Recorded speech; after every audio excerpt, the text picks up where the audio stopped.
ఒకసారిగా శనార్థి తెలంగాణ పత్రికను చూద్దాం. qgroupmedia.com లేదంటే శనార్థితెలంగాణ.com ఈ పేపర్ను మీరు చూడొచ్చుగా. రాజ్యాధికారం కోసం పోరాడితే మీరు రాజవుతారు, ఉపాధి కోసం పోరాడితే మీరు సేవకులుగానే మిగిలిపోతారు, నిర్ణయం మీదే అని చెప్పి బాబాసాహెబ్ అంబేద్కర్ చెప్తా ఉన్నాడు. ఒకసారి ముఖ్యమంత్రి అయితే 5 లక్షల కోట్ల రూపాయల బడ్జెట్ వచ్చే అవకాశం వస్తుంది. అవును, నువ్వు సేవకుడు అయితే 500 రూపాయల నోటు జేబులో పెట్టుకుని తిరిగే పరిస్థితి వస్తుంది. 10 లక్షల కోట్ల బడ్జెట్, 10 లక్షల కోట్లు. 10 లక్షలు అయితే బాబాసాహెబ్ అంబేద్కర్ చెప్పినటువంటి ఒక సూత్రం ఏంటంటే అట్టడు వర్గాలందరూ కూడా కలుపుకొని పోవాలని చెప్పేసి అన్నాడు. సమస్య ఏమైతుందంటే అంబేద్కర్ మొత్తం కూడా ఓన్లీ ఒక దళితులు ఓన్ చేసుకున్నటువంటి ఒక వాతావరణంలోకి ఎందుకో సమస్యలు ఏమైతుందంటే అంబేద్కర్ విమర్శించడం ఎవరూ లేరు. అంబేద్కర్ సిద్ధాంతాల పట్ల అందరికీ గౌరవం ఉన్నది. కానీ సమస్య అంబేద్కర్ కింది స్థాయిలో ఉన్నటువంటి దళితులు మాత్రమే దీన్ని ఓన్ చేసుకోవడం వల్ల మిగతా సామాజిక వర్గాలకు దళితుల మధ్య సమాజంలో ఉన్న అంతరాలు వీళ్ళు కలవలేకపోతా ఉన్నారు. ఇప్పుడు కాంశీరామ్ సిద్ధాంతం కానీ అంబేద్కర్ చెప్పింది కానీ ఒక అద్భుతమైనటువంటి సిద్ధాంతాలు, అద్భుతమైన వ్యవస్థ. కానీ సమస్య ఏంటి?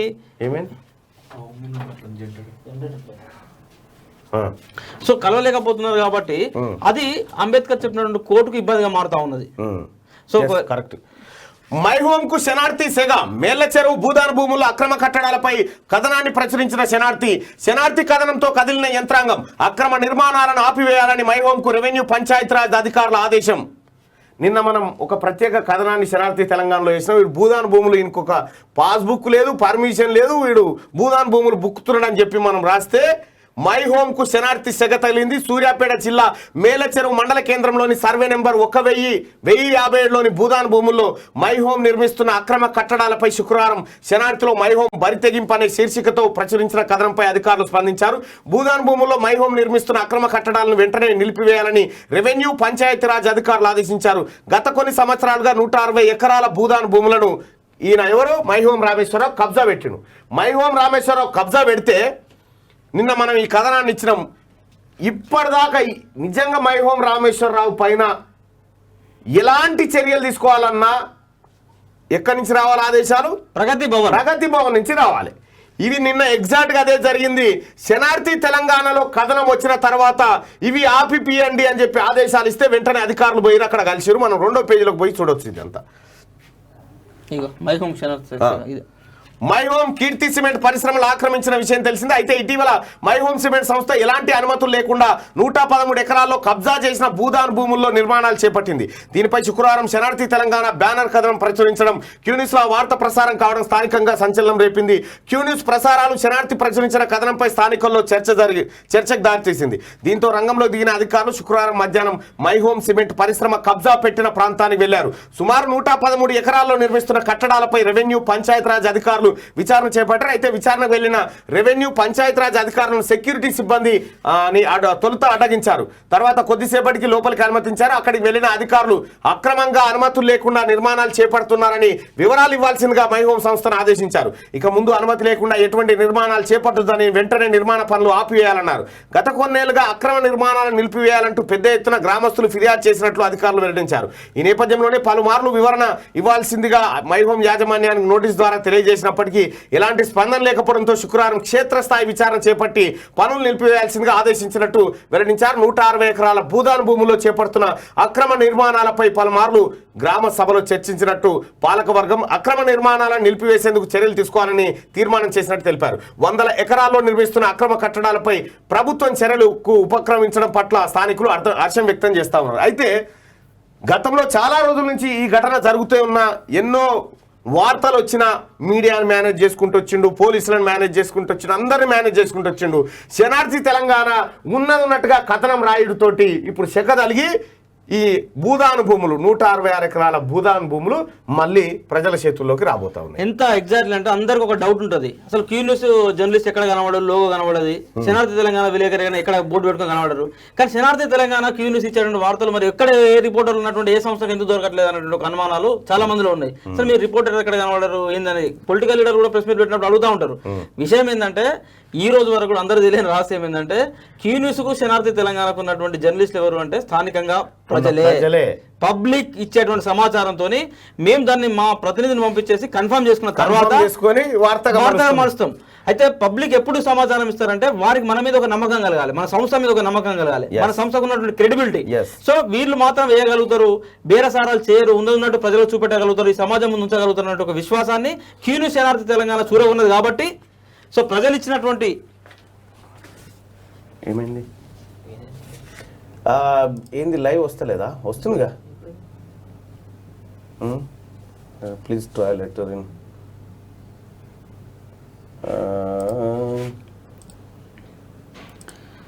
సో పవర్ సమస్య ఏర్పడ్డది, మధ్యలో నెట్ కూడా ఉంది.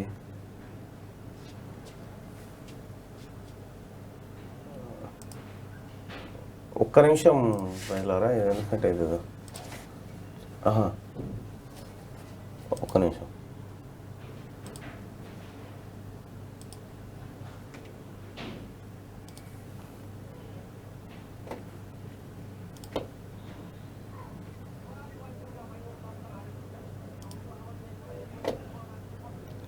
సో చిన్న టెక్నికల్ ఇష్యూ, పవర్ సమస్య వల్ల సాంకేతిక సమస్యలు ఏర్పడతా ఉన్నాయి.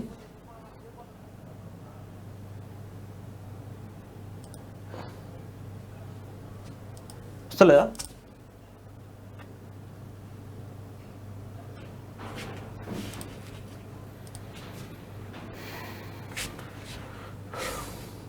జనరేటర్ ప్రాబ్లం ఏంది?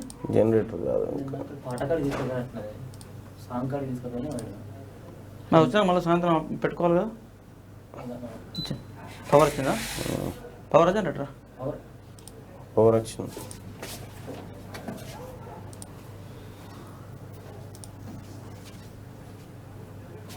ఈ కీ ఏదో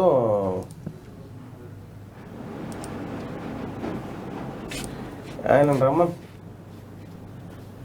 భరత్నా? ఏది అసలు ఇది పోయిందిగా భరత్. కరెంట్ వచ్చింది కానీ ఇవి ఓపెన్ అయితే లేవుగా.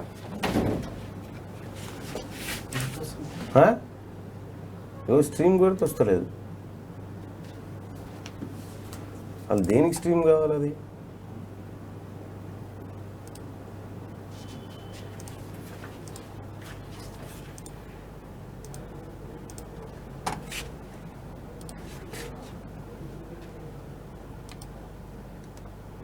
ఇదెందుకు వస్తలేదు? ఇది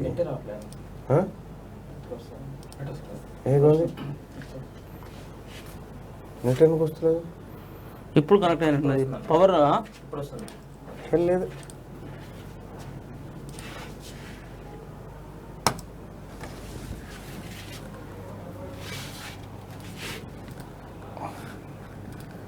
ఏదో ప్రాబ్లం.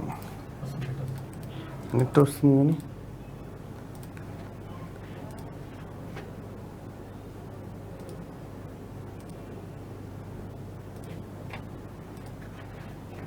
కోలైన్ మళ్ళీ ఎందుకు ఇస్తున్నావు? ఆల్రెడీ ఉంటుంది కదా.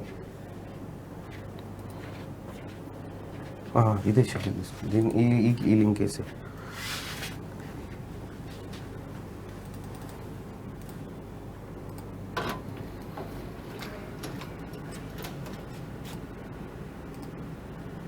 రైట్ వస్తుందా? ఓకే, కరెక్ట్ అయిందా? Right right. ఇక కొంచెం అదేదో ఆ కరెంటు వస్తూ ఉంది పోతా ఉంది, అంత ఆగమాగం ఉంది. సో జనరేటర్ కూడా నేను ఒక సాంగ్ షూట్ కోసం పోవడం వల్ల సమస్య. ఇక ఇది ఇట్లా ఉంటే శనార్థి తెలంగాణ కథనాలు, అనేకమైనటువంటి కథనాలు, ధర్మసాగర్ ఎంఆర్ఓ కానీ, లేకపోతే ఇక్కడ కూడా భూముల వ్యవహారం కానీ, ఆ తర్వాత అనేకమైనటువంటి కథనాల ద్వారా ఇవాళ ప్రజల పక్షాన నిలవగలిగింది శనార్థి తెలంగాణ. శనార్థి తెలంగాణలో వార్త రావడం అంటే వాడు మూడైనా రావాలి, మంచోడైనా రావాలి, ఈ రెండిట్లో ఏదో జరుగుతుంది. ఇంకా మై హోమ్ వర్సెస్ కేటీఆర్ ను ఇరికించే పనిలో రామేశ్వరరావు, మై హోమ్ అక్రమ దందాల భరతం పట్టే వర్క్లో కేటీఆర్ పై ఈడీకి ఫిర్యాదు చేసిన రామేశ్వరరావు అక్రమ ఆస్తుల విచారణ కోసం ప్రత్యేక బృందం. పంపకాల్లో తేడాలా లేక మందిని ముంచే ఎత్తుగాడా? అనుమానం వ్యక్తం చేస్తున్న సామాన్య జనం. ఇదే అసలు వార్త. అసలు వార్త ఇది. నిన్న నిన్ననో మొన్ననో రామేశ్వరరావు కేటీఆర్ ఆయన అనుచరుల మీద ఏది ఈడీకి ఫిర్యాదు చేసిండట, ఏది కొన్ని ఆధారాలు ఇచ్చిందట వీళ్ళు చేసినటువంటి కబ్జాల మీద. ఈ ఫినిక్స్ అనేటువంటి కంపెనీ ఉంది కదా, ఫినిక్స్ అనేటువంటి కంపెనీని ఇప్పుడు రామేశ్వరరావును పక్కకు పెట్టినాక ఫినిక్స్ అనే కంపెనీ ద్వారా మొత్తం కొల్లగొడతా ఉన్నారు ఈ కేటీ రామారావు బ్యాచ్. తెలంగాణలో ఉన్న భూములు కాదు, ఫినిక్స్ అనే కంపెనీతోనే దుబాయ్లో కానీ ఇతర దేశాల్లో కానీ పెట్టుబడులు పెట్టిస్తా ఉన్నారు. అయితే ఈ వ్యవహారాన్ని అంతా ఈడీ దృష్టికి తీసుకుపోయిండు రామేశ్వరరావు. అయితే రామేశ్వరరావు భూముల వ్యవహారాన్ని పరిశీలించమని రంగారెడ్డి డిప్యూటీ కలెక్టర్ ఇప్పుడు ఆ పనినే ఉన్నారు. ఆ కాగితాలు ముంగటేసుకొని రామేశ్వరరావు ఎక్కడెక్కడ ఇటు జరిగింది ఏం కథ ఇప్పుడు ఒకరి మీద ఒకటి దుమ్మెత్తుకొని పోసుకుంటా ఉన్నాడు. కాకపోతే వీళ్ళిద్దరు దొంగలే, వీళ్ళిద్దరు మందిని ముంచిన వాళ్ళే. ఎవరు కష్టపడి సంపాదించింది ఏ కానలేదు. వందల మంది రోడ్ల వాడు నామాలు పెట్టి ముంచిండు, వీడేమో పంగనామాలు పెట్టి ముంచిండు, గంతే తేడా. అయితే విషయం ఏంటంటే వీళ్ళిద్దరు కలిసి ఏదో వార్ జరుగుతున్నట్టుగా ఒక కలర్ అయితే బయటకు వస్తా ఉంది. నిన్న జరిగింది ఇదంతా.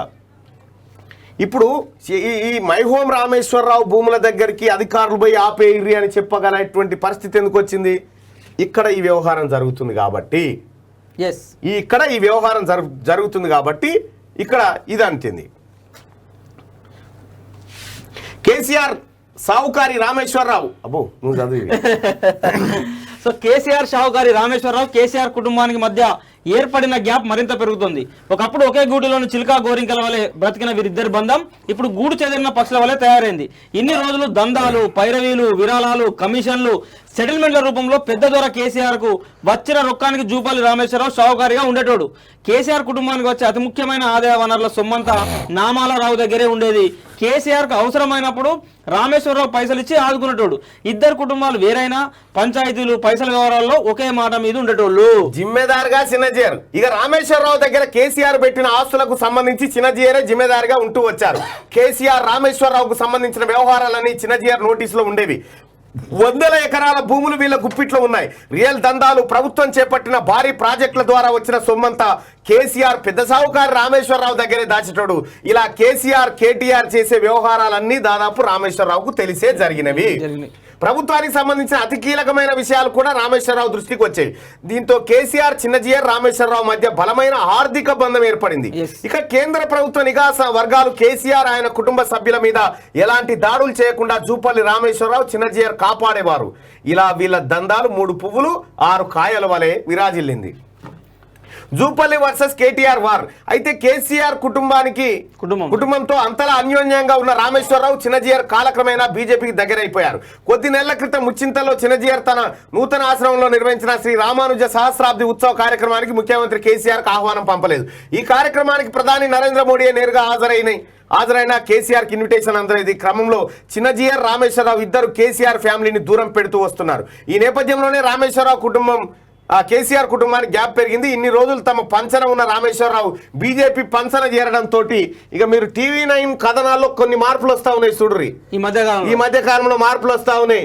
నరేంద్ర మోడీ యుద్ధాలను ఆపగలుగుతాడు, నరేంద్ర మోడీ సూర్యుడు, నరేంద్ర మోడీ వీరుడు, బీజేపీ బలపడుతుంది, దేశానికి దిక్కు ఆయన, ఇటువంటి అన్ని గ్రాఫిక్స్ లో డిజైన్లలో వస్తున్నాయి ఈ మధ్య కాలంలో. చూడ్రి మీరు, ఇగో ఈ వార్ మాత్రం స్టార్ట్ అయింది. ఈ వార్ లో భాగంగా ఇది మరికొన్ని రోజుల్లో ఇంకా పూర్తి స్థాయికి అవకాశం ఉంది. మరక మంచికే, కాకపోతే ఏంటంటే అది మరక అంటించుకొని డ్రామా ఆడుతురా ఏందనేది డ్రామా. ఎందుకంటే వీళ్ళ జీవితం అంతా డ్రామాలే కాబట్టి వీళ్ళని అంత ఈజీగా మనం ఏది అనుకోవడానికి కూడా లేదు. ఇక అడవి బిడ్డల భూములపై జులుం, మహిళలపై దాడులు చేస్తున్న ఫారెస్ట్ అధికారులు. రాష్ట్ర వ్యాప్తంగా ఇవే ఘటనలు పునరావృతం. ఏళ్లుగా భూమిని సాగు చేసుకుంటున్న గిరిజనులు హరితహారం పేరుతో వాళ్ళ పొట్టగొడుతున్న వైనం. ప్రభుత్వ తీరుపై మండిపడుతున్న విపక్షాలు. అందరికీ పట్టాలు ఇస్తానన్న మాట ఏడబాయ సారు అడుగడుగున నిలదీస్తున్న గిరిజన రైతులు.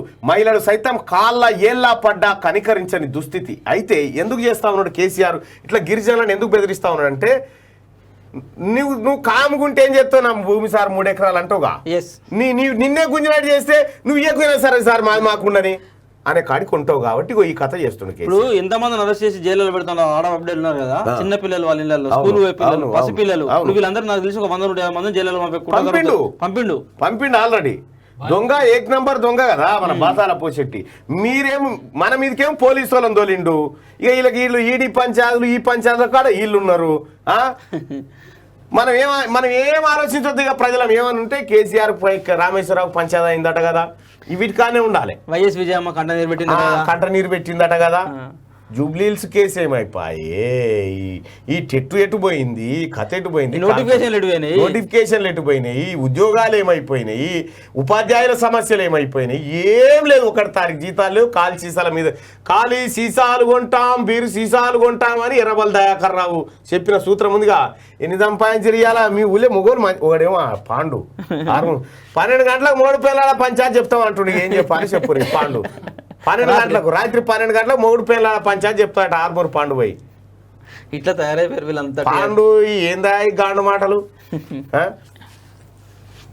అరే పాండుదేటో బాయ్ పైలు తెప్పించిన పాండు కబ్జా పెట్టిండా తెచ్చినాం. జోరువాన పలు జిల్లాల్లో విస్తారంగా వర్షాలు. నల్గొండలో ఓ ఇల్లు కూలి తల్లి కూతురు మృతి. పొంగి పొర్లుతున్న వాగులు వంకలు లోతట్టు ప్రాంతాలు జలమయం. మరో 3 రోజుల పాటు వానలు. హైదరాబాద్కు రెడ్ అలర్ట్. అతి భారీ వర్షాలు కురిసే ఛాన్స్. జాగ్రత్తగా ఉండరు ప్రజలారా. రాష్ట్రాల పర్యటనలో రాష్ట్రపతి అభ్యర్థి ఒడిశా సీఎం మద్దతు కోరిన ద్రౌపది ముర్ము మద్దతు ప్రకటించిన బీజేడీ. యూపీకి పయనం. కలిసి వచ్చిన మహారాష్ట్ర సంక్షోభం. మద్దతిచ్చిన ఏపీ అధికార పక్షం. చంద్రబాబు వైఖరి ఆసక్తికరం. 60% ఓట్ల మెజార్టీతో గెలుపు ఖాయమని ఎన్డీఏ విశ్లేషణ అంటూ ఒక వార్తను చూస్తా ఉన్నాం. ముర్ము అసలు విశ్లేషణ చేయాల్సిన అవసరం కూడా లేదు. యశ్వంత్ సిన్హా చేతులెత్తేసిండు. మమతా బెనర్జీ చెప్పింది. యశ్వంత్ సిన్హా నిలబెట్టింది ఎవరు? మమతా బెనర్జీ కదా. ఆమె ఏమన్నది లాస్ట్ కు మొన్న ఇటీవల కాలంలో లేటెస్ట్ చేసిన కామెంట్ ఏంది? బీజేపీ ఎన్డీఏ గవర్నమెంట్ మమ్మల్ని సంప్రదించుంటే అయిపోయేది. రాష్ట్రపతిని మనం యునానిమస్ గా చేస్తున్నాం కదా మేము. ద్రౌపది ముర్మును ముందే చెప్పాల్సింది మాకు అంటేనే అయిపోయింది. ఇంకా మేము చేతులు ఎత్తేసినాం అనేది క్లియర్ చెప్పకనే చెప్పింది ఆమె. తెలంగాణ చీఫ్ సెక్రటరీ ఇంట్లో ఏం చేసిండు మనోడు మాత్రం యశ్వంత్ సిన్హాకి ఏం చేసిండు? గుర్రాల ఊరేగింపు, బ్యానర్లు, ఫ్లెక్సీలు రోజంతా తిప్పిండు దాని చుట్టూ. బైక్ ర్యాలీలు ఎక్కడ లేదు మనోడి తప్ప. అందరూ యశ్వంత్ సిన్హా వ్యవహారాన్ని అనిపించింది. యశ్వంత్ సిన్హా ఇట్లా ఏలు పట్టుకొని తిరుగుతారుగా. ఇట్లా యశ్వంత్ సిన్హా కేసీఆర్ ఒక్కనేలే ఉందిగా. అందరు యశ్వంత్ సిన్హా ఏలు ఇట్లా ఇట్లా ఇట్లా ఇట్లా వచ్చి వెళ్ళిపోయారు. ఎక్కడ అక్కడ కేసీఆర్ ఒక్కడే పట్టుకున్నా ఏలు. తెలంగాణ చీఫ్ సెక్రటరీ ఏపీకి గతంలో ఇచ్చిన క్యాట్ ఉత్తర్వులను సవాల్ చేసిన కేంద్రం. సోమేష్ కుమార్ ఏపీకి వెళ్లాల్సిందేనని స్పష్టం. హైకోర్టుకు వెల్లడించిన సెంటర్. క్యాట్ ఆదేశాలతో తెలంగాణలో కొనసాగుతున్న సోమేష్ రాబోయే ఎన్నికల దృష్ట్యా ఆయనను తెలంగాణ సీఎస్ గా తప్పించాలని కేంద్రం స్కెచ్ చేసిందంటూ ఒక వార్త. అయితే ఇక్కడ అయిపోయింది అశోకవనం అక్కడ చేస్తాడు. వాస్తవానికి కూడా నాకు పెద్ద మనిషి చెప్పిండు. సోమేష్ కుమారు, రజత్ కుమారు, అరవింద్ కుమారు ఈ బీహారీ బ్యాచ్ ఉందా, ఈ బీహారీ బ్యాచ్ నన్ను ఆదుకుంటదని కేసీఆర్ పెట్టుకుందట. కానీ ఈ బీహారీ బ్యాచ్ ఎప్పుడు మోడీ కాడ మోకరిల్లిందట. ఎందుకు మోకరిల్లింది వాళ్ళకంటే వీళ్ళు చేసినటువంటి తప్పులు మామూలుగా చేయించలే. వీళ్ళతో కేసీఆర్ అడగోలు వ్యవహారాలు చేపించిండు. వీళ్ళు రిటైర్ అయిన మరుక్షణం అరెస్ట్ చేసి జైల్లో పెట్టడానికి ప్రమాదం ఉన్నది. వీళ్ళ మీద ఏమాత్రం చిన్న ఎంక్వైరీ జరిగింది. సో ఆ అధికారం అంతా కూడా కేంద్రం వద్ద ఉంటుంది కదా. ఐఏఎస్ ఐపీఎస్ సంబంధించిన విచారణ చేసే అధికారం అంతా కూడా ఉంటుంది కదా. సార్ మీరు ఏం చెప్పమంటే అది చెప్తా, మీరు ఏం చేయమంటే అది చేస్తా. ఏ ఫైల్ మీ ముందర పెట్టమంటే ఆ ఫైల్ ముందర పెడతాం. కానీ మమ్మల్ని అయితే ఏం చేయకండి సార్. ఇదే పనిలో ఉన్నారు. ఈ పనిలో ఉన్నారు. ఇప్పుడు ఇక దసరా రోజు చెప్తా కాంగ్రెస్ పార్టీని వీడను, నాపై జరుగుతున్న ప్రచారం వట్టిదే, ఇక్కడి నుంచి సంగారెడ్డిలోనే ప్రెస్ మీట్ పెడతా, క్లారిటీ ఇచ్చిన జగ్గారెడ్డి. దసరా రోజు చెప్తాడు. ఏం చెప్తాడు? శుభాకాంక్షలు అని చెప్తాడు. దసరా శుభాకాంక్షలు అంతే. కాంగ్రెస్ పార్టీ కార్యకర్తలకు, శ్రేయోభిలాషులకు కాంగ్రెస్ పార్టీ తరఫున జగ్గారెడ్డి గారు మీకు దసరా శుభాకాంక్షలు అందజేస్తున్నట్టు అయిపోతుంది అంతే. కేంద్రం పనితనంపై గులాబీ సర్వే. 3 రకాల సర్వేలతో టీఆర్ఎస్ అందడి. ఓవైపు పీకే టీం సర్వే, మరోవైపు ఎమ్మెల్యేల ఆధ్వర్యంలో సర్వే, ఇంకోవైపు జిల్లా అధ్యక్షులు అదే పని. ఆగస్టు 15లోగా సర్వే ఫలితాలు కేసీఆర్ చేతికట. తెలంగాణ ముఖ్యమంత్రి కల్వకుంట్ల చంద్రశేఖరరావుకు జ్యోతిష్యము, జాతకాల మీద జ్యోతిష్యం అంటే యాదకి వచ్చింది కదా చూడు. గమ్మత్తుందా జ్యోతిష్యం? ఈడ ఓపెన్ చేసిందా? జ్యోతిష్యం అంటే కార్టూన్ మామూలుగా వేయలే ఆయన ఎవరో కానీ.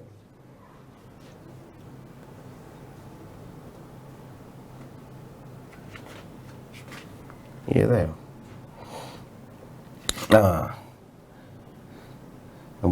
ఇది చూడు.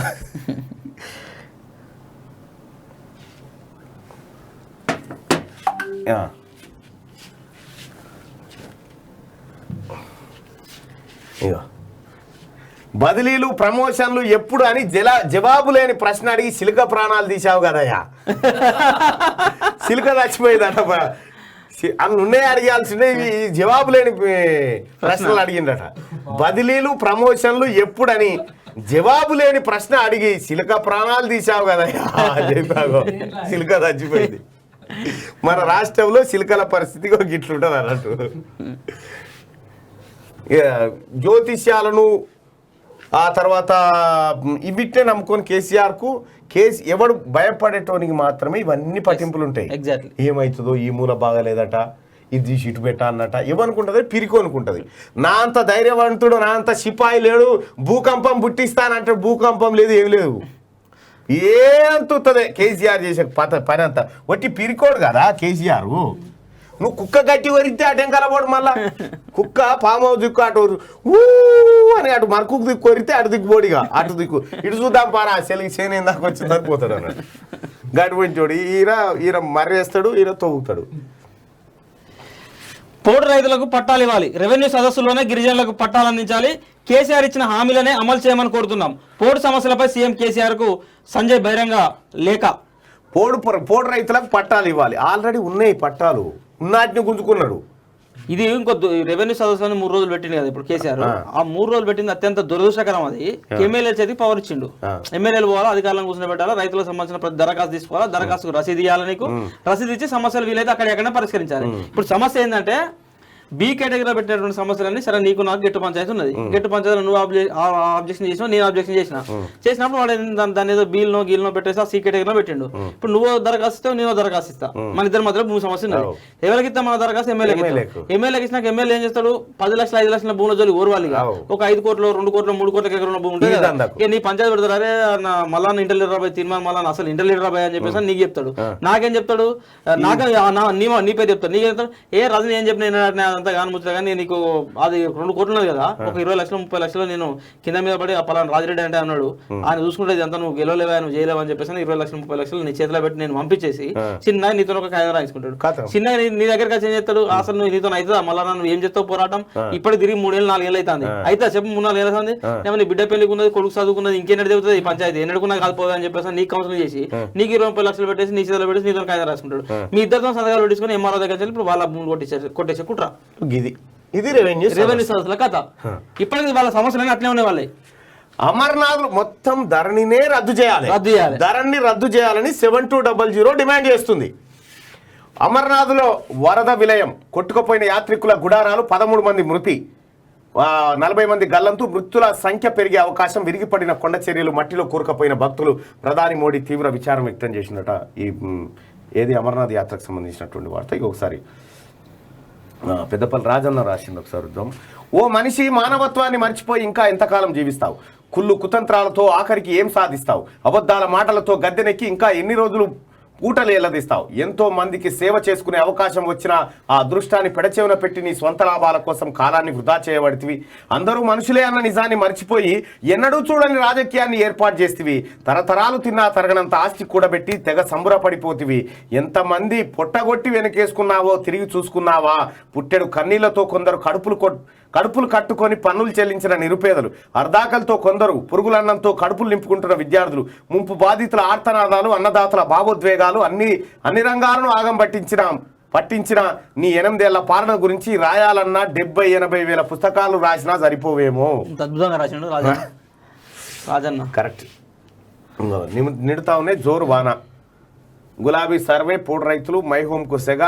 సంగారెడ్డి మున్సిపాలిటీలో అక్రమ నిర్మాణాల కూల్చివేత, ప్రజాప్రతినిధులకు ముడుపులు చెల్లించి నష్టపోయిన బాధితులు, ఎలాంటి ముందస్తు నోటీసులు ఇవ్వకుండా కూల్చివేతలపై ఆగ్రహం. విద్యుత్ నల్లా కలెక్షన్స్ ఇచ్చింది మున్సిపల్ శాఖనే, ఇప్పుడు అనుమతులు లేవని కూల్చివేత. అందుకే టీఆర్ఎస్ లీడర్లకు పైసలు ఇచ్చి ఇవి వద్దు బంజేరు, ఇవన్నీ మంచిది కాదు. ఇగో ఇదే కథ. కూల్చిన ఇంటికి పరిహారం చెల్లించాల్సిందే గ్రేటర్ వరంగల్ మున్సిపల్ కార్పొరేషన్ ఎదుట బాధితులు ధర్నా, మద్దతు పలికిన గుడిసెవాసులు. స్థానిక టీఆర్ఎస్ నేతలు 2 లక్షల డిమాండ్ చేస్తున్న ఆరోపణలు, నాయకులు అడుగులకు మడుగులు నొక్కుతున్న అధికారులు, గుడిసెవాసులపై అధికారుల పైశాచికం, కట్టుకుని ఇంటిని కూల్చేసిన వైనం. మొన్న వరంగల్లో కార్పొరేటర్ కార్పొరేటర్ కాదు, ఆమె రైతు సమన్వయ సమితి జిల్లా అధ్యక్షురాలు, వాళ్ళ హస్బెండ్ ఆమె ఎల్లాల కుమార్ యాదవ్ లలిత యాదవ్. సో వాళ్ళిద్దరు కలిసి వాళ్ళ ఊర్లోనే ఇది వాళ్ళు ఒక్కొక్క ఇంటి దగ్గర 2 లక్షల వసూలు చేశారు. ఎవరైతే డబ్బులు ఇవ్వలేదో డబ్బులు ఇవ్వడానికి సంబంధించి లెటర్ పెడుతుంది, అధికారులు వచ్చి కూల్చేస్తారు. రాష్ట్రాల పర్యటనలో రాష్ట్రపతి అభ్యర్థి అంటూ ఆమె ఉంటే ఇక రేవంత్ ఓ దొంగ వైఎస్ షర్మిల సంచలన వ్యాఖ్యలు. దీనిపైన ఇట్లాంటి మీరు రేవంత్ దొంగ అని షర్మిల అంటా ఉంది, మీరేమంటారు?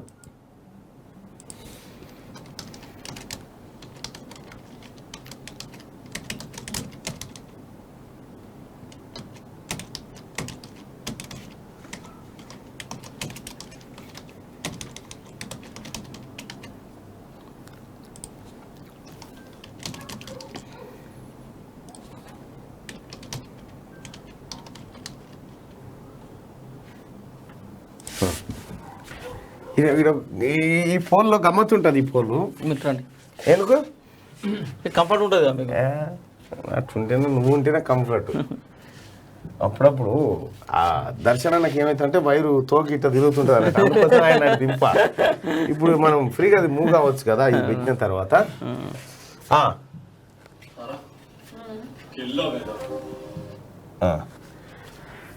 రేవంత్ ఒక దొంగ వైఎస్ షర్మిల అంటా ఉంది. రేవంత్ దొంగ అయితే ఇక్కడ కామెంట్ చేయండి, షర్మిలనే దొంగ అనుకుంటే ఇక్కడ పెట్టుర్రి. 905 ఓట్లు. రేవంత్ ఒక దొంగ అని షర్మిల వైఎస్ షర్మిల అంటా ఉంది. 1143 ఓట్లు పడ్డాయి. రేవంత్ దొంగ అయితే ఈడ క్లిక్ చేయండి, షర్మిలనే దొంగ అయితే కింద క్లిక్ చేయండి. ఎవరు దొంగ అనేది ఒక్క నిమిషంలో చూద్దాం. 1 మినిట్ రిజల్ట్ చూద్దాం. 1321 ఓట్లు పడ్డాయి. 1321 ఓట్లు. ఒక అట తిట్టొద్దు. 1492 ఓట్లు 1 మినిట్లో. 1805 ఓట్లు. రేవంత్ ఒక దొంగ అని చెప్పి వైఎస్ షర్మిల అంటా ఉంది. ఆమె మాటనే పోల్గా పెట్టినాం. రేవంత్ నిజంగానే దొంగ లేకపోతే షర్మిలనే దొంగనా అనేది ఒకసారి రిజల్ట్ చూసేటువంటి ప్రయత్నం చేద్దాం. 2వ నిమిషానికి జుట్టు పట్టి బండ కొడతాం. కరెక్ట్ కాదు, లేదు షర్మిల కరెక్ట్ కాదు, ఇద్దరు దొంగలే. షర్మిల పెద్ద బోకు. అయ్యో 2591 ఓట్లు పడ్డాయి.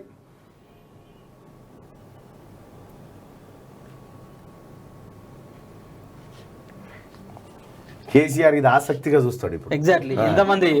ఏమంటారు ఇలా దొంగ ఎవరు అంటారా, నేను విజ్ఞులు ఎవరన్నా పుడుకున్న ఇటేమని అంటారా అటేమని అంటారా చూస్తారు. 2వ నిమిషానికి చూద్దాం. 2800 ఓట్లు పడ్డాయి. 2883 ఓట్లు పడ్డాయి. 2వ నిమిషం కంప్లీట్ అయింది. దాదాపుగా 3000 వరకు ఓటింగ్ లో పాల్గొన్నారు. 3017 మంది పాల్గొన్నారు. ఎవరు దొంగ అనేది ఒక పని చేయి ఇగరా, మనం ఎందుకు ఒక న్యూట్రల్ పర్సన్ నీ ఒపీనియన్ కూడా చెప్పి ఇందులో ఏదో ఒకటి క్లిక్ చేసి క్లిక్ చేస్తే వస్తుంది కాబట్టి రైట్ రిజల్ట్ వస్తున్నది. అది కూడా పెండింగ్ రైట్. వైఎస్ షర్మిలనే దొంగ అని 79% మంది ప్రజలు చెప్తా ఉన్నారు. రేవంత్ దొంగ అని 21% మంది ప్రజలు చెప్తా ఉన్నారు. రేవంత్ ఒక దొంగ అని వైఎస్ షర్మిల అంటే షర్మిలనే ఒక దొంగ అని చెప్పి 79% మంది ప్రజలు చెప్తా ఉన్నారు. 3351 మంది ఓటింగ్ లో. సో ఇక్కడ ఏం జరుగుతుందో మరి కాసేపట్లో రిజల్ట్ చూద్దాం. ఎంతమంది ఏం చెప్తారు ఏం కథ అనేది అందులో చూద్దాం. ఇక షర్మిల చేసినటువంటి వ్యాఖ్యలు. వైఎస్ షర్మిల సంచలన వ్యాఖ్యలు. లోటస్ పాండ్ లో వైఎస్ఆర్ టీపీ ఆవిర్భావ వేడుకలు. వైఎస్ఆర్ కు నిజంగా ఇక్కడ గమ్మత్తు విషయం ఏంటంటే పీకే ఎవరికి షర్మిలకు స్ట్రాటజిస్ట్, పీకే కేసీఆర్ కు స్ట్రాటజిస్టు. ఈ ఇద్దరు ఎట్లా గెలిపిస్తాడు ఒకేసారి? అది తెలంగాణ సమాజం ఆలోచించాలి. అది తెలంగాణ సమాజం ఆలోచించాలి. ప్రశాంత్ కిషోరే స్ట్రాటజిస్ట్ ఎవరికి? ఇప్పుడు షర్మిలకు. లోటస్ పాండ్లోనే ఇప్పుడు ఐపాక్ కూడా పెట్టిరు. కేసీఆర్ కు మన ప్రశాంత్ కిషోరే. ఈ ఇద్దరికి ఒకడే ఎట్లా చేస్తాడు వర్క్? ఇద్దరిని ఎట్లా గెలిపిస్తాడు అంటే ఒకరు గెలిస్తే ఇంకొకరి కళ్ళల్లో ఆనందంతో గెలిపిస్తాడా? ఎవరిని గెలిపించడం కోసం ప్రశాంత్ కిషోర్. ఇదంతా పెద్ద డ్రామావా? వైఎస్ఆర్ హైదరాబాద్ లో స్మృతి వనం లేకపోవడం దారుణమని ఆవేదన. స్మృతి వనాలు మాకేమొద్దు, మా అమరవీరుల స్తూపం కావాలి మాకు. ముందుగా తెలంగాణ అమరవీరుల స్మృతి వనం కావాలి మాకు. ఇప్పుడుగా తెలంగాణ వ్యాప్తంగా జయశంకర్ సార్ విగ్రహాలు కావాలి. జయశంకర్ సార్ విగ్రహాలు కావాలి. జయశంకర్ సార్ కు ఒక 7 ఎకరాల ఘాటు కావాలి జయశంకర్ సార్ కు. నిన్న చారీలంతా ఇక్కడ మీటింగ్ పెట్టుకునేడా సోమాజిగూడ ప్రెస్ క్లబ్ లో కేటీ రామారావుకు టీఆర్ఎస్ పార్టీకి ఈసారి ఒక్క ఓటు పడ్డా శారీలు దక్షిణ కింద లెక్క కాడికి తీర్మానం చేశారు. జయశంకర్ సార్ తెలంగాణ కోసం అవిశ్రాంతంగా ఆయన పోరాటం చేసిన చారి శ్రీకాంతాచారి ఛాలెంజ్ చేసిన చారి తొలిమరుడు వాళ్ళు కదా కావాల్సింది. ఇప్పుడు తెలంగాణ వైఎస్ షర్మిల ఇప్పుడు స్మృతివనం వైఎస్ఆర్ కు స్మృతివనం అవసరమా, తెలంగాణ అమరవీరులకు స్మృతివనం అవసరమా? ఇది చెప్పండి. కేబీఆర్ పార్క్ ఇప్పుడు ఏడలేదు, విగ్రహం ఏడలేదు చెప్పురి, అన్ని చోట్ల ఉంది కదా. ఇది కూడా కొంచెం మనం సీరియస్గా ఆలోచించాలి ప్రజలారా. ఈ స్మృతివనాలు గితివనాలు ఇవి కాదు మనకు కావాల్సింది. అసలు వీళ్ళ ఆస్తులు అన్ని ప్రజలకు ఉండాలి కదా, ప్రజల ఆస్తులు అడుగుతురేంది? తెలంగాణ అమరవీరుల స్మృతివనం కావాలా, జయశంకర్ సార్ విగ్రహాలు ప్రతి జిల్లా కేంద్రంలో ఉండాలి, ప్రతి అసెంబ్లీ కేంద్రంలో ఉండాలి, తెలంగాణ జాతిపిత కొలవబడాలని విగ్రహాలన్నీ తీసి పంపించేస్తా నిస్వార్థంగా జయశంకర్ సార్ బతుకున్నారు. అవును, మనోళ్ళే పెడతలేడు కానీ అవి తీస్తాడు. పెట్టాడు అవి మనకి పెట్టుడు అంటే దీని వెనకాల కూడా ఒక కుట్ర ఉంటుంది. ఇప్పుడు జయశంకర్ సార్ తెలంగాణ జాతిపితగా కనుక తెలంగాణ ప్రజల చేత కీర్తించబడితే అయితే కేసీఆర్ ను మర్చిపోతారు, స్వార్థపరుడు, దుర్మార్గుడు, దుష్టుడు మర్చిపోతారు. అందుకోసమే ఆయన గుర్తు రాకుండా ఈ డ్రామాలు అన్నట్టు. ప్రజలారా ఈ ఓటింగ్ లో పాల్గొన్నారు. వైఎస్ షర్మిల అడుగుతా ఉన్నది కదా ఏమని, క్రింది వాటిలో ఏది కావాలి, వైఎస్ఆర్ స్మృతివనం కావాలన్నా తెలంగాణ అమరుల స్మృతివనం కావాలంటే నేను పక్కా తెలంగాణ అమరుల స్మృతివనం కావాలని చెప్పి కోరుకుంటా ఉంటా. సరే చూద్దాం ఏం జరుగుతుందో ఈ వ్యవహారం అంతా. రైట్. అడవి బిడ్డల భూములపై జులుం, వరద విలయం. నిన్న మామూలు కాదు, కారం పొడి, రాళ్ళు, కట్టెలు. అసలు పాపం ఆ పోలీసు వాళ్ళ బాధ చూస్తుంటే వీళ్ళది అదే బాధ, వాళ్ళది అదే బాధ. ఎగేస్తున్నాడు కేసీఆరే ఎగేస్తున్నాడు పోలీసు వాళ్ళని. అరే ఇప్పుడు అటవీ శాఖ మంత్రి వాడు ఇంద్రకరణ్ రెడ్డి కదా, ఆన్ జిల్లాలోనే కదా, ఆడెందుకు పట్టాలు ఎత్తలేడు వాళ్ళకు? అరే నాయన వాళ్ళు 5 ఎకరాలు సాగు చేస్తాం, 2 ఎకరాలు మేము మన అడవిని వేస్తాం, 3 ఎకరాలు మీరు సాగు చేసుకోరని ఎందుకు చెప్తలేడు? దుర్మార్గమైన వ్యవస్థ. కేసీఆర్ చెప్పేది ఘనం, చేసేది శూన్యం. శంకుబండలు వేసుడు, చెల్లు సీటు ఇచ్చుడు. 7 దాటినా ఎక్కడి గొంగడి అక్కడే. ఆవిష్కరణకు నోచుకొని రుద్రమదేవి విగ్రహం. రాణి రుద్రమ మరణ శాసనం రాసిన కేసీఆర్. గప్పాలు కొట్టి పత్తా లేకుండా పోయిన పోచెట్టి విగ్రహావిష్కరణ ఎప్పుడు? రాణి రుద్రమ చరిత్రకు చెదలు పట్టింది అంటున్న స్థానికులు. ఇక చూసుకో నల్గొండల, ఇగో రాణి రుద్రమకు సంబంధించినటువంటి ఏదో ఇక శిలాశాసనం ఏదో ఉంది. ఇదా రాణి రుద్రమనా? సూర్యాపేటలోని చందుపట్ల దగ్గర. సరే ఇప్పుడు కేసీఆర్ ఏం చేస్తా ఉన్నారంటే ఇంకొక 500 ఏళ్ళు తర్వాత మన తెలంగాణ దిక్కు దోవుతా ఉంటే కేసీఆర్ విగ్రహాలు వెళ్తుంటాయి. కేసీఆర్ విగ్రహాలు వెళ్తాయి. చరిత్రకారుడు అచ్చా ఈయననా? ఈ 70-80 పుస్తకాలు, ఈ చరిత్రకారులు, ఈయన పాపాలన్నీ వెళ్ళాలంటే ఇప్పుడే దోవాలి. ఈ చరిత్ర కేసీఆర్ చరిత్ర ఏం చరిత్ర? ఏది దునపోతులు అమ్ముకొని పాస్పోర్ట్లో, ఏది దునపోతులు అమ్ముకొని పత్తాలు ఆడిన చరిత్ర, లారీలు ఆపి పైసలు వసూలు చేసిన చరిత్ర, చదువు చెప్పిన పంతులు ఇంట్లో గ్యాస్ పొయ్యి అమ్ముకున్న చరిత్ర, పబ్లిక్ ను దుబాయ్ పంపిస్తాను బొంబాయిలో దించి ఇదే దుబాయ్ అని చెప్పిన చరిత్ర. ఈ చరిత్ర తోకాలలో వెళ్ళాలంటే మనం ఏం చేయాలంటే దీన్ని మనుగడలో పెట్టాలి. మై హోమ్ వర్సెస్ కేటీఆర్ అనేటువంటి వార్తను ఇక్కడ చూడొచ్చు. ఇక రాణి రుద్రమ అన్నట. రాణి రుద్రమ ఆమె చరిత్రలో కలుపుతున్నాడు. విద్యార్థులు సేఫ్ అట. ఫస్ట్ ఈ బస్వన్ సంగతి చెప్పాలిగా, భాష్యమోని సంగతి చెప్పాలి.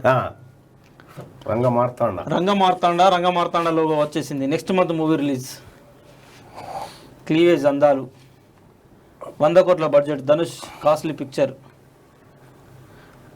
పొన్నియన్ సెల్వన్ ఫస్ట్ లుక్ సజురు, అఖిల్ ఐకాన్, వేణు శ్రీరామ్ డైరెక్షన్ లో సినిమా. దేవరకొండలో పోరాడుగా విజయ్ దేవరకొండ. దేవరకొండ విజయ్ కాదా? ఆయన అయితే విజయ్ దేవరకొండ అని పెట్టుకుంటాడు. కాదు, దేవరకొండలో పోరాడు కాదు. అయితే దేవరకొండలో పొలవాడే కానీ ఈ పోరాడు వెలమల పిల్లగాడు కాకపోతే ఈ సినిమా ఇస్తుండేనా? ఈ ముంగడ పడేదేనా? వెలమ రాజ్యం లేకపోతే వెలమైన ఇక్కడ లేకపోతే ఇది అయ్యేదేనా? కమ్మ రాజ్యంలో కమ్మలు, అప్పుడు వెలమ రాజ్యంలో వాడే. ఈ ప్రజలు ఈ నిమ్న వర్గాల రాజ్యానికి ఏమో ఈ ఓటు గురించి తెలియదా వాళ్ళ డాన్సులు చేస్తే మనం వీళ్ళు చేసి సపట్లు కొట్టాలి. మళ్ళా మా హీరో, మా కథ, మా లెక్క, అంగీలు చింపుకునుడు. అందుకోసమే ఎవరిని ఫాలో కావద్దు. నేను అభిమానించి నాకు ఒక ఆయన చెప్తా ఉంటాడు, అన్నా నువ్వు అంటే చాలా గౌరవం ఉండే అని. అరే ఎవర్రాబాయి నిన్ను పెంచుకోమనేది? ఎందుకు గౌరవిస్తావు? నీకు అభిప్రాయం లేదా? నీకంటూ వ్యక్తిగత అభిప్రాయం ఉండాలి కదా. ఉండాలి కదా. నిన్ను నువ్వు గౌరవించుకో, నన్ను గౌరవిస్తా అంటాడేంది? నేను అదే చెప్తా, సెల్ఫ్ రెస్పెక్ట్ అనేది చాలా ఇంపార్టెంట్. మీ జీవితానికి మీరే హీరో ఫస్ట్, ఆ తర్వాతనే ఎవడైనా. గది మర్చిపోయి చెప్తా ఉంటారు.